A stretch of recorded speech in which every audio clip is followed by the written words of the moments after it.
I've been told that you probably shouldn't eat too late at night. I can certainly tell you that when I've done so in the recent months, I've had some very weird dreams. My name is Phil, and you're listening to The Lip. Yeah, weird dreams because of eating late. That's what this episode is about, and at least one more.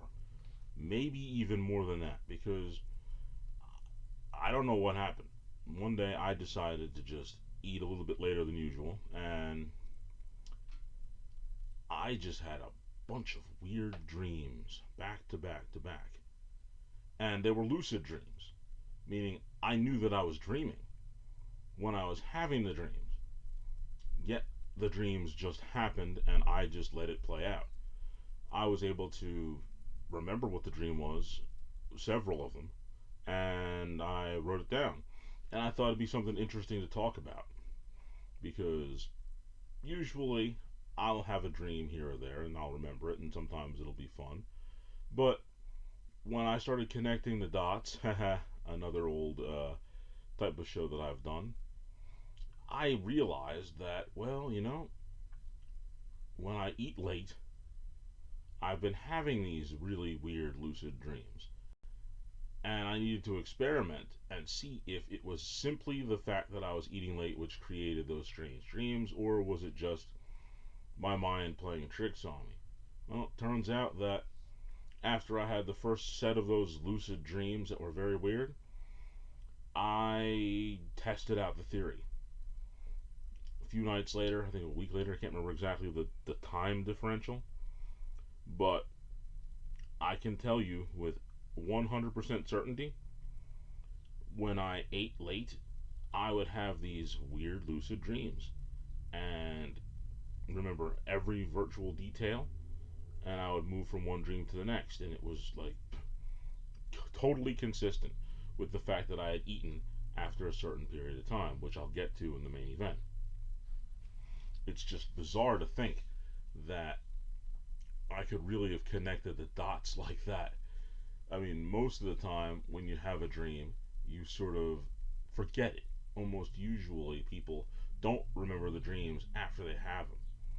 But not only did I remember one dream after I had it in one separate night, I was able to remember multiple dreams. And the only thing that I can, like I've been saying, connect to is the fact that I had eaten later than usual. And I find it pretty neat. And this show is going to be about me telling you about some of those weird dreams. I hope that you will comment after the show or during the show, between here at Phil the Lip on YouTube or on our Lip Facebook page. If you've had any of these lucid dreams or just weird dreams after eating late, or if you could just remember any dream at all, it'd be pretty cool to hear what you were thinking. But as for me, these dreams are very, very strange, but they connect to some of the stuff that I experienced. But the first one, boy, the first one has to be the weirdest one, and I think that it's probably my favorite one. But I'll let you all know once the main event begins in a couple seconds just what these dreams are. Now, I'm not going into any meaning to any of these dreams because I don't believe in any of that. But what I do know is that they are very, very odd. And some of them oddly specific. On that note, I'm going to ring the bell and begin the main event. Okay. I believe I explained what lucid dreams are. They're dreams when you're dreaming and you know that you're dreaming. Now, I typically have not been eating after a certain period of time because of my new sort of, how can I put it? In better times, I would call it my gym bro mode. But realistically, I only go to the gym to pretty much keep myself functional. And so if I'm going to go in, I'm going to go all the way in. So I've been eating differently. I've been sleeping a little bit better, doing supplements that I need to do in order to maintain. And the one thing that I would say is I would try to eat only up to a certain point, not a full on um, fast that some people do. But I had a point in time where I said, okay, I don't want to eat after this point, but I would definitely take in 3 meals and a snack. And when I would go to the gym, I would always go fasted. I never would eat anything before I went to the gym. So it's usually going to be earlier in the morning that I would go to the gym, or scary version, I just wouldn't eat until I got to the gym, no matter how late it would be. Sometimes things would happen and you're moving around doing stuff, and instead of getting to the gym at 6 o'clock in the morning, maybe it's like 12. I just won't eat until I get to the gym. And usually I have a cap that I usually cut off when I'm eating. I usually stop eating by about 7. Now, I had been doing this since September of 2025, and it turns out that I had really gotten down on my calories, like really stupid low. To give you an idea, average person, guy, would take in anywhere between 2,500 and 3,000 calories a day. When I'm on my dialed in modes, I will be trying to create a caloric deficit and typically run somewhere in the neighborhood of, oh, pretty low. Something like usually 15 to 1,800 calories in a day. And when I was working as a corrections officer, I went even crazier when I would cycle on and off of different caloric deficits in order to maintain it. What I would do is I would go to that 18 to 15 calories and I'd do it for like a month. And then after a month, I would then cycle down from 18 to 15 down to somewhere around 14 to 1,000 in a day, which of course would create a caloric deficit from the caloric deficit I had made. It would drop the deficit even lower to continue to burn fat and lose weight. And then I would go down even further after doing that for about 2 weeks. I would drop down to about 800 calories in a day, which is scary. You're talking about being hangry all the time. You try eating 800 calories a day for about 2 weeks, and you'll see real fast how agitated you will get. But of course, after the 800 calories that I would do for 2 weeks, I would then do what was called a refeed, which would be I would go up in calories, usually significantly. I would probably eat a pizza, go to McDonald's, get myself up to about 3,500 calories. Now, the refeed is important because it resets your body essentially so that the caloric deficit that you would put yourself in won't kill you, for lack of a better term. And it provides you with essentially um, your body sort of gets a reset, and then it'll then be able to continue to burn fat once you go back to your deficit. But you're not going to sit there and eat McDonald's and Pizza Hut and all that stuff for an extended period of time. It's usually about a couple days. And then you start back to about the normal 1,800 calories again. That's the way I would usually cycle it. All that to have said that I typically don't eat after 7 o'clock. But it turns out that this past March, on a very specific day, um, March 23rd, 2026, yeah, I even wrote down the day because it was so significant in my head after I realized what was going on. I was really down on my calories, and I had created an overtrained situation. For those of you who are gym bros, you understand overtraining, which is when you put yourself through a regiment of your training, but you go above and beyond, trying to push yourself a little bit more. But what happens is you find yourself becoming even more tired. You might even come up with an injury. It's just not a good situation to be in. And when you overtrain and then you go to a really low level of calories, you put yourself in a really bad spot. And not that I was in a, like, we're not talking about head to the hospital bad, but I was definitely really exhausted. I required a nap every day for like 3 days, 4 days. Couldn't live without that nap because my calorie deficit was so low and the energy output from the workout was so high that I absolutely had to rest a lot longer than I wanted to. And on March 23rd, 2026, I got to a point where there was literally a breaking point. I needed to up my calories right then. Didn't matter what time it was. It was unimportant. I was really, really fading in and out. I was exhausted, and I had to do some things the next day. So I immediately went to the freezer and I grabbed a bag of cheese tortellini and I think it was some meat sauce. I even added a little sugar to the sauce so I could have even more calories to what I was eating. And I go ahead and I do it and I eat it. This is around 8:30. Now, granted, 8:30 is not late late, but based on the timing that I was eating, 8:30 was really kind of late. And I didn't really think anything of it.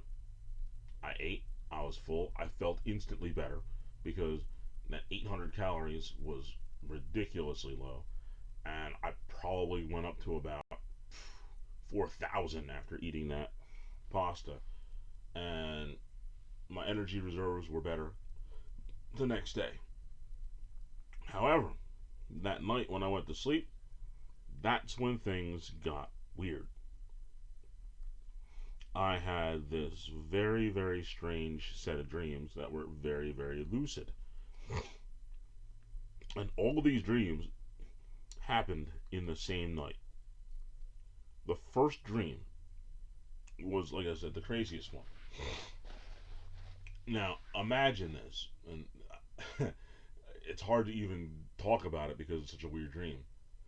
I was walking around just outside my backyard, and all of a sudden, five enemies came at me.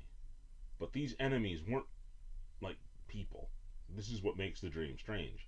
These enemies were approximately 6 feet tall, and they were the width of a normal broom with arms and legs that were that long. But what were these enemies? These enemies were Slim Jims. Yeah, I said it. I had to fight five walking Slim Jims that were about 6 feet tall, and their arms and legs were the length of they were like as thick as a broom handle. Their body wasn't much bigger, maybe twice the size of a broom handle, but they were Slim Jims. Out of the package, Slim Jims. And during this dream, it was as if we were fighting for hours, and it was getting really exhausting as I'm fighting these giant Slim Jim people. And for some reason, it didn't like freak me out. It was just like, oh, here's the Slim Jim people. Let me deal with them. Which is what made it so weird because I was comfortable knowing the fact that, yeah, this is a dream and I know that I'm fighting these Slim Jim people, so I'm just going to deal with it. And I did. Now, it seemed like me and these five Slim Jim people almost had what would be like a turn based fight. If you've played video games that have turn based fighting systems, that means just what it says. You would do a move, and then your enemy would do a move. There wouldn't be just sort of like those button mashers where both are fighting at the same time. No, I would do a move, and then the Slim Jim people would do a move. And I had to spin around through all five Slim Jim people. And like I said, this battle, this fight seemed like it was lasting for a long, long time. I'm talking, it felt like hours. And then all of a sudden, the Slim Jim people all stopped fighting. And then they walked away from me and they went over to the grill, my grill, and they had like 3 packs of hot dogs. And they started the grill and they started cooking the hot dogs. And this is where, again, it gets really weird because for some reason I was looking at the Slim Jim people and for some reason, I could just telepathically know that they didn't eat anything except for hot dogs. It's the only food they consumed, which is weird enough that they're eating anything because they're Slim Jims. But the only food they ate was hot dogs, and I could tell um, telepathically that that's the only thing they ate. And they were getting hungry, and they decided to stop fighting and started to eat right then and there. And what they did was they were specific. They didn't want their hot dogs overcooked, where there were like the burnt ends on them. They didn't like that, and they didn't like them where they were just the right color, just a hot dog color. You don't want to just get cooked. No, no, they had to be a little burnt, but not all the way burnt, or they wouldn't eat them. And as they were making these hot dogs, they came and they asked, they did like telepathically, just sort of invited me to eat hot dogs with them. And so I did. I just would be there and eating the hot dogs with these Slim Jim people. And that's kind of how it ended. It was just really, really, really weird. Like, me and the Slim Jim people just kind of ate these hot dogs, and that's how it was. I mean, it was really, really weird. Like, end of the dream. Now, that wasn't the only dream that I had that night, which is what makes it even stranger. Because, oh man, I'm wrong. I got the date wrong. That dream was actually on February 26th. My fault. The Slim Jim people was February 26th. That's crazy. But yeah, the Slim Jim people was February 26th. The dreams that happened on the 23rd were when I was actually trying to test the theory. I can't believe I messed up on that. Yeah, March 23rd was when I was testing the theory because I ate um, that tortellini. That was definitely in February when I had that collapse. The 23rd, I was on a rebound and I wasn't doing it so much. I was feeling better. My fault. I can't believe I forgot that. I wanted to test a theory after I told my mom about the hot dog people dream, and I just designated myself a few weeks so that I wouldn't eat anything late, like 8:30, and then I did because I wanted to test the theory, and that's where these other dreams came from. My goodness, I can't believe I forgot that because this was even more interesting because it was really kind of weird and kind of scary at the same time, but it was a lucid dream too. This one was actually rather March 23rd, 2026, and this one was like kind of awful and something to make you think a little bit weird. Tony Soprano's daughter, me, and 3 other people who I couldn't really identify were at Tony's house, and she took a pen that Tony had in a closet somewhere, and for some reason we weren't supposed to touch the pen. Tony's pen that he had in the closet. And it didn't look like it was any weird, unusual pen. It was just a regular sort of Bic pen. But Meadow, his daughter, took it, and she had it with me and with these other 3 unidentifiable people who were there, and we were just sort of at his house, just sort of hanging out. And then it happened. Tony Soprano himself comes through the door, and he sees the pen out of the corner of his eye. And then he goes into the closet where Meadow took the pen from. While he's in the closet, he comes out and he says, "Where's the pen? I know one of you got the pen." And then he looks at me and he says, "Why'd you take the pen?" And I was like, "I don't even know what pen you're talking about. I didn't take the pen." And he comes up to me, he just has that Tony Soprano smile. You all know if you've watched The Sopranos.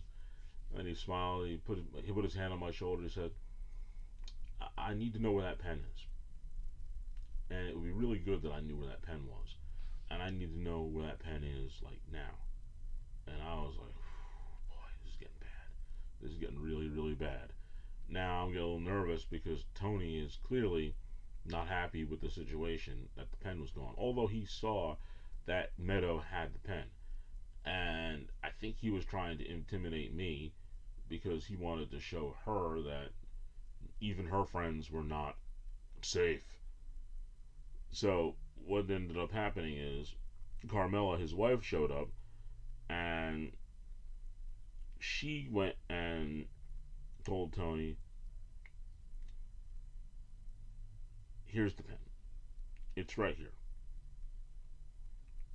And she gave it to him, and all of a sudden, that very crazy, lucid, frightening feeling of Tony Soprano probably about to whack me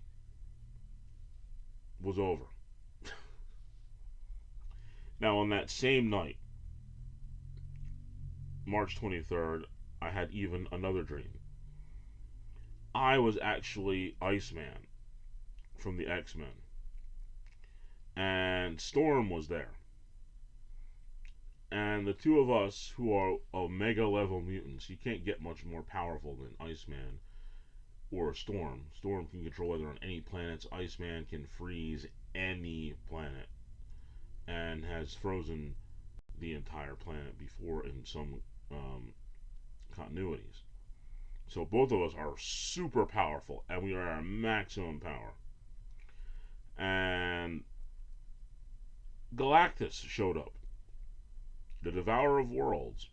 Here he is, about to destroy the Earth. And it's me and Storm who are looking at Galactus.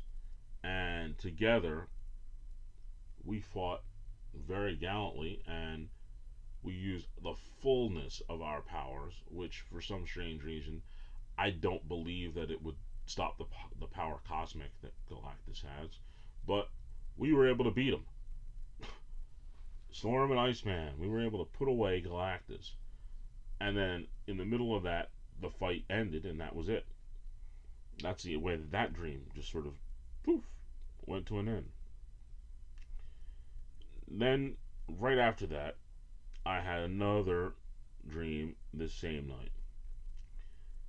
I was involved in a tag team match of all things, a WWF/E tag team match, and it was a really interesting match because my opponents in this tag team match were Logan Paul and Mr. Fuji, and then some unidentifiable wrestler. Somebody I didn't know who it was. It was just some random brain wrestler that popped in my head. That was just who it was.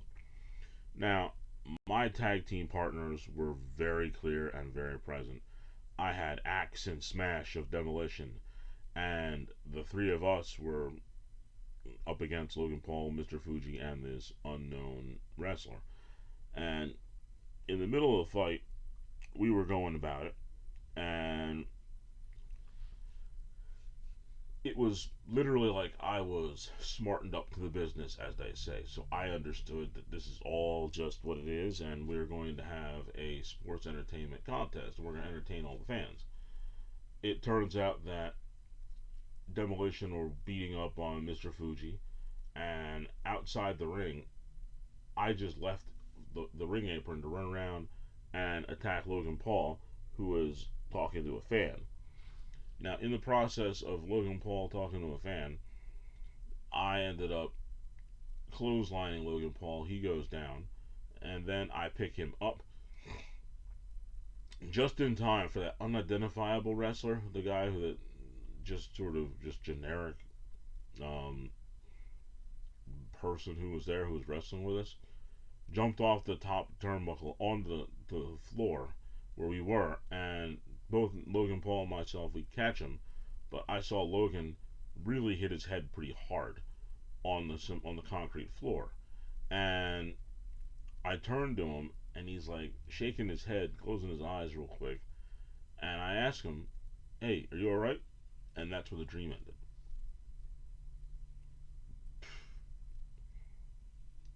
The next one, and yeah, that's crazy to think that there's even a next one to talk about, but yeah, there was a next one. I was, it was me, my Uncle Willie, my daughter Aurora, four other people who were sort of faceless, nameless people who I didn't know.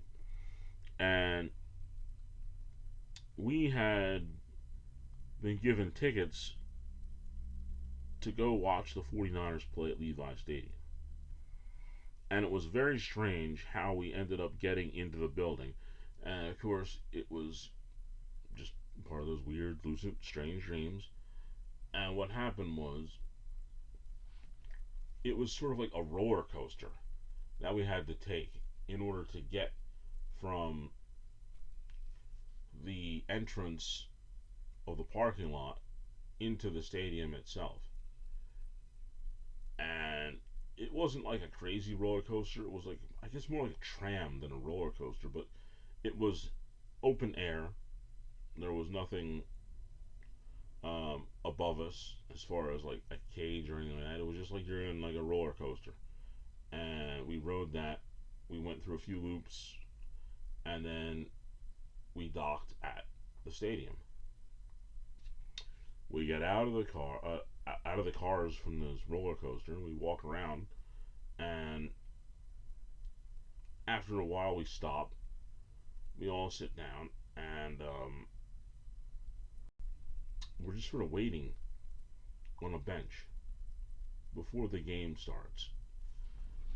And it was one of the four nameless people that was with us that decided to go and get snacks.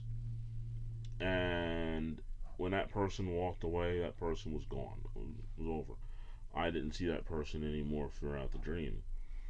Um, then two of the other people got up and they just were like, okay, we're going to use the restroom. And they were gone. And that was them out of the dream.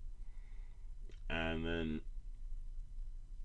at this point in time, the game had actually started. They were about to go do the kickoff. And my uncle gets up and he takes all the tickets up to a person who was standing by sort of a strange door, not an entrance way like you'd go to a stadium with those little tunnels, but it was kind of a door. And he handed all the tickets to the person standing at that entranceway. And then kickoff happened, and I'm like, oh, this is weird. Kickoff is going on, and we didn't get our seats yet. And after my uncle comes back to us, me and Aurora goes, hey, come on, guys, it's time to go in. I'm gonna just sit here and wait for a second more. And I'm thinking, kickoff already started. But this is what made the dream cool and strange at the same time. After the kickoff had gone off, and the 49ers were actually going to be on defense. And I don't know who they were playing, couldn't tell. But what ended up happening is the stadium announcer then said, ladies and gentlemen, I would like to introduce Philip Henderson and his family. They're being seated X, Y, and Z. I can't remember where they were seated. And then the door opened up, and we were able to go in, and the camera was on us. Like, they stopped everything for us to enter the stadium so we could watch the game. And that's how the game started, and that's how it opened up. Just like that. Me going in there, being introduced, and, that's how that dream ended. Never watched the game, but it was interesting how it ended just as we were being introduced to go get to our seats. Some crazy, crazy stuff, to say the least. And all of these five things that that happened, all of them. I mean, the Slim Jim people battle, entering this Levi Stadium with being announced into it, having that very weird tag team match with Demolition, Mr. Fuji, and Logan Paul. Um, me being Iceman, teaming up with Storm to fight Galactus, and um, being in a very, very, very uncomfortable situation with Tony Soprano. All that happened as a direct result of me eating after 8:30. It was just the strangest thing, but it's what happened. It was odd. I since experimented with that again because I thought it was so weird that it actually happened. And you know how those situations go in your mind where you're like, nah, there's no way that that could happen, right? Well, yeah, it was very consistent and it happened again. It 100% happened again. And I was able to essentially, it sounds weird, but I could start doing it on command. And I would just sort of eat late and see exactly what happened. And it was weird. It was very weird. But truthfully, it was neat because the fact that I was able to have lucid dreams, which of course is something that is very unique in itself, but the fact that I was able to control when I had lucid dreams by eating at a certain period of time. I mean, it's just, I don't understand. I will never understand, but I think it's neat, and I'm gonna do it again and see just how many more of these dreams I can have. Like, I can already promise you that I've already started the notes. Like I said, I've written them down for an episode to come later in the summer, based on the fact that, well, I did in fact write down some more dreams that I had based on having eaten late. And again, I stress, I really want to know if anybody has had dreams like that after they've eaten late, or just lucid dreams in general, where you can realize that you are dreaming. And let us all know. Like I said, comment at Fill the Lip right here on YouTube, or again, like I said, our Lip Facebook page. Go ahead, let us know because that's always fun to figure out, and I think it's neat, and I'm curious more so than anything else. Now, I believe it's time to ring the bell, and gonna shut down the main event. And it's now time for the spear of the week. And the only spear of the week that I can have is the fact that, well, I certainly could have done without fighting giant Slim Jim men. And if I ever saw a giant Slim Jim man coming in my direction, I wouldn't hesitate.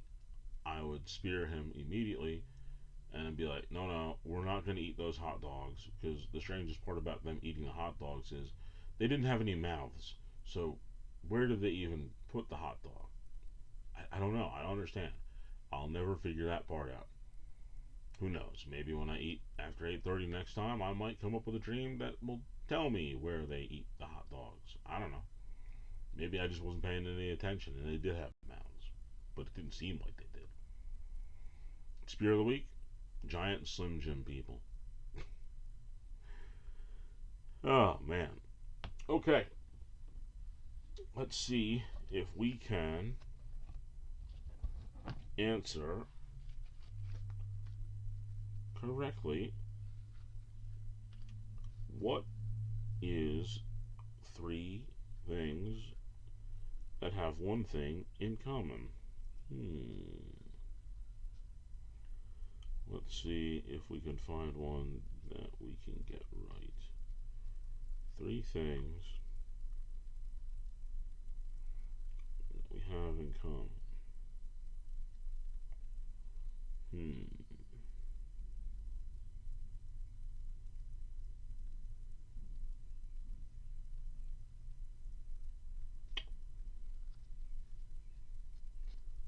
Kind of like that one.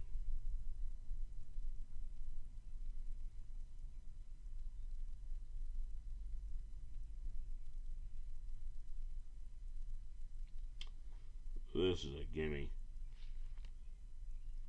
Let's do them both because I know the one is absolutely for certain. This is too easy. And this other one, I'm not too sure of. So we'll go with the too easy one right now because, boy, it is too easy. Three things.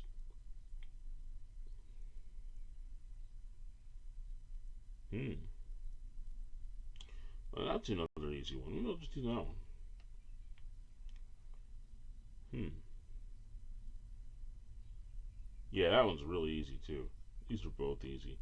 The one that I had eyed on that said, "What three things do these? What do these three things have in common?" That's real easy. If you know anything about sports, you'll understand this one. It's really, really easy.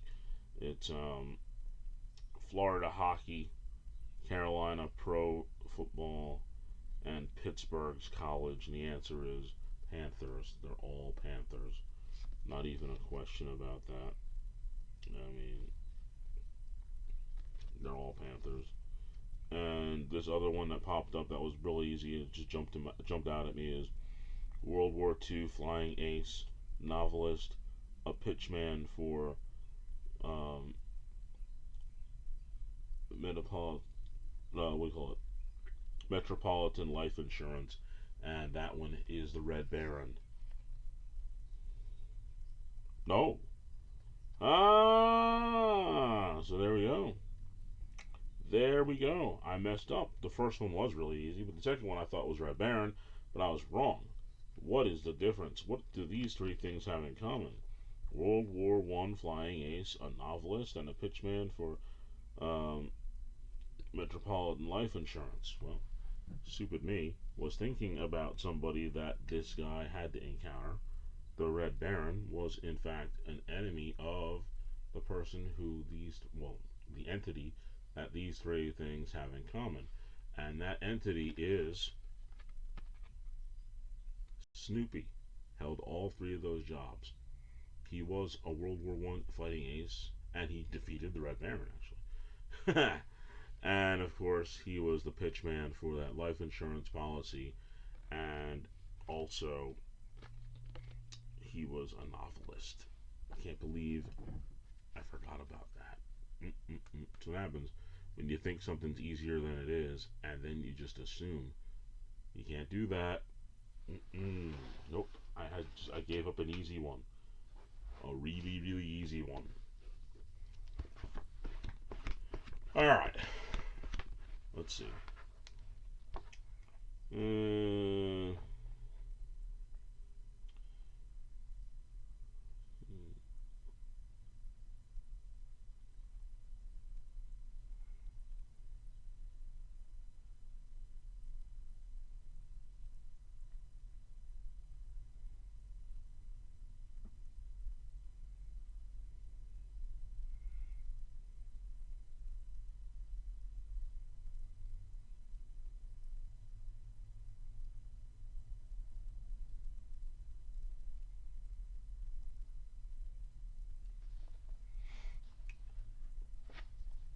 this is a fun one.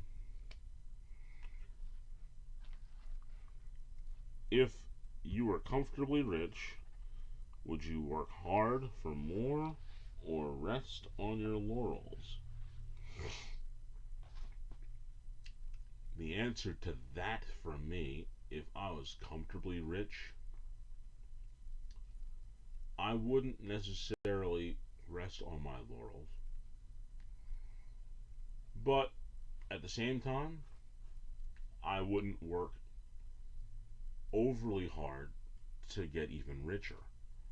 I would do something in the middle, if that makes any sense. I would essentially take opportunities that I find to be good and relevant, and I would use people who I know could get those opportunities done, and I would allow them to run those businesses. For example, I have plenty of people who I work with in the auto industry. It would behoove me to ask them if they would be interested in running a shop. Give them a nice chunk of change, and I would go there from time to time just to not bother anybody, but I would put in a few hours here or there, not necessarily under the hood because I really like the management side of it more so than that. And I would take some days and I would go and do that. Other people who I know who worked in fast food restaurants, I would try to get myself one of the franchises and I would say, hey, your job is to manage this thing. Make it work because you understand how fast food works. I would then, from time to time, stop in. Again, not be overbearing, but I would just go there just to do something. So I wouldn't be standing on my laurels and just sit back in my mansion counting my money. But at the same time, I wouldn't want to just be um, sitting on my hands either. I want to do something. So I would say I would not work too hard, but I would do something in order to keep myself busy.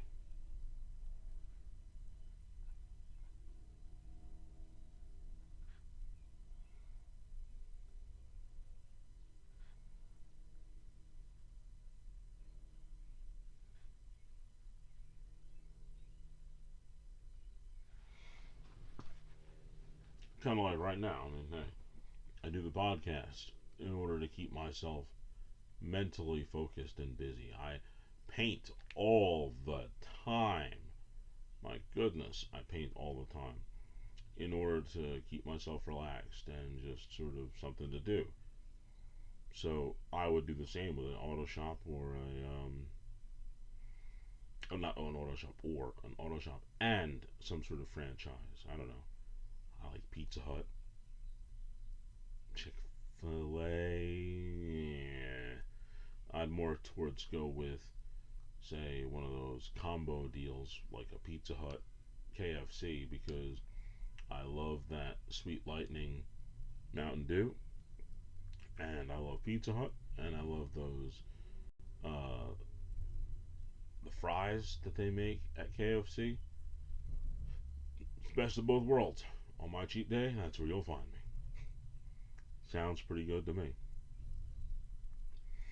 All right, I believe it's time to shut down the show.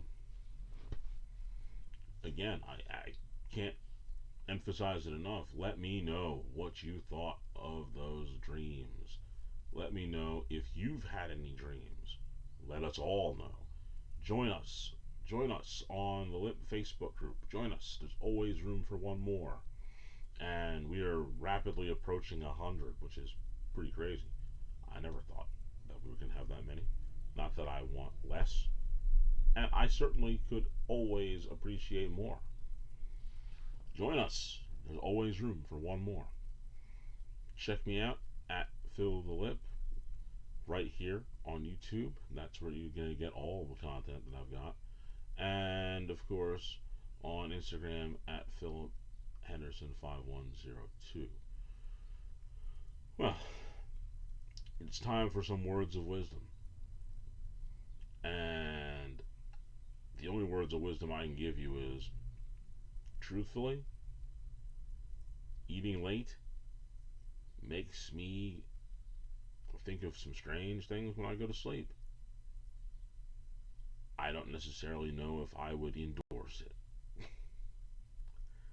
Once again, eating late makes me think of strange things when I sleep.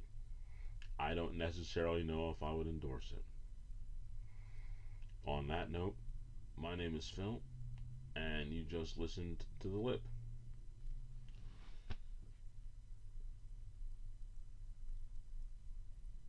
No, wait, not Meal Tonight.